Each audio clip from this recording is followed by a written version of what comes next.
Welcome to the laws of human nature. Law number 1। आज हम इस वीडियो में समझेंगे law number 1, the law of irrationality. इस्लाम में हमें ये सिखाया गया है कि हम अपने इमोशन को कैसे कंट्रोल कर सकते हैं और हम किसी और के इमोशन को कैसे समझ सकते हैं, हम किसी और के इमोशन को कैसे कंट्रोल कर सकते हैं और ख़ुद के इमोशन को भी कैसे कंट्रोल कर सकते हैं। तो चलिए समझते हैं आज हम इस वीडियो में। आई एम जावेद सांगू, this is life changing series. Point number 1, emotion versus logic. हम सोचते हैं कि हमारा जो भी फैसला होता है वो हम लॉजिक से लेते हैं, लेकिन ये सच नहीं है। 80% चॉइस हम इमोशन से लेते हैं।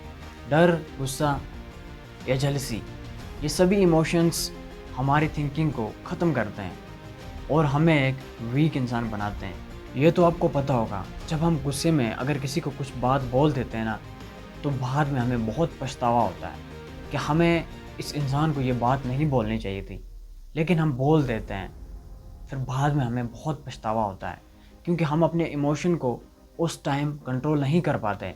तो हम ऐसी बातें बोल देते हैं ना जो हमें एक वीक इंसान बनाती हैं, क्योंकि हम अपने इमोशन को अपने कंट्रोल में नहीं कर सकते। इसलिए जब हमें कोई गुस्सा दिलाता है तो हम पता नहीं क्या क्या उसको बोल देते हैं। Point number 2, childhood traumas. ये चाइल्डहुड ट्रॉमास क्या होता है, चलिए इसको डिटेल में समझते हैं। चाइल्डहुड ट्रॉमास होते हैं कि जब हम बचपन में होते हैं ना, तो हमारे अंदर कुछ ऐसे इमोशंस, कुछ ऐसी कमियां, कुछ ऐसे डर होते हैं ना, जो हम जब बड़े भी हो जाते हैं तब भी हमारे अंदर ख़त्म नहीं होते। हम इन्हीं को कहते हैं चाइल्डहुड ट्रॉमास। अगर किसी इंसान के चाइल्डहुड ट्रॉमास किसी और पर्सन को पता चल जाए तो वो इंसान उसको आसानी से कंट्रोल कर सकता है। इसलिए तुम अपने ट्रॉमास और अपनी कमियां और अपने इमोशंस किसी को मत बताओ। अच्छा रहेगा कि ये तुम अपने पास ही रखो। Point number 3, how to control emotions. ये तो हमने समझ लिया कि हमें हमारे इमोशंस वीक बनाते हैं और हमारे चाइल्डहुड ट्रॉमास अगर किसी और को पता चल जाए तो वो हमें कंट्रोल कर सकता है। लेकिन हम अब इस इमोशन को कैसे कंट्रोल करें?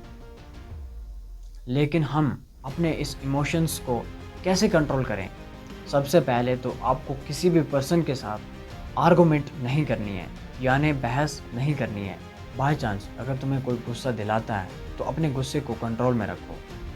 अपनी ब्रीदिंग पे ध्यान दो, डीप ब्रीथ करना शुरू करो। इससे तुम्हारा गुस्सा बहुत ज़्यादा कम हो जाएगा और तुम शांत हो जाओगे। ऐसे तुम अपने इमोशंस को कंट्रोल कर सकते हो। और तुम्हें अगर सामने वाले के इमोशन को समझना है कि सामने वाला इमोशनली वीक है या इमोशनली स्ट्रॉन्ग, तो सिर्फ़ और सिर्फ सामने वाले को ऑब्ज़र्व करो।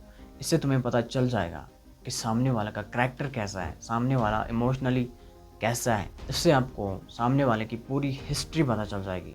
तो ये था लॉ नंबर 1। क्या पता मैंने अच्छे से एक्सप्लेन इसको किया या नहीं किया, ये मुझे नहीं पता, लेकिन आप मुझे बता सकते हो कि मैंने इस लॉ को अच्छे से एक्सप्लेन किया या नहीं। तो मिलता हूँ नेक्स्ट लॉ में, तब तक के लिए keep practice and thank you.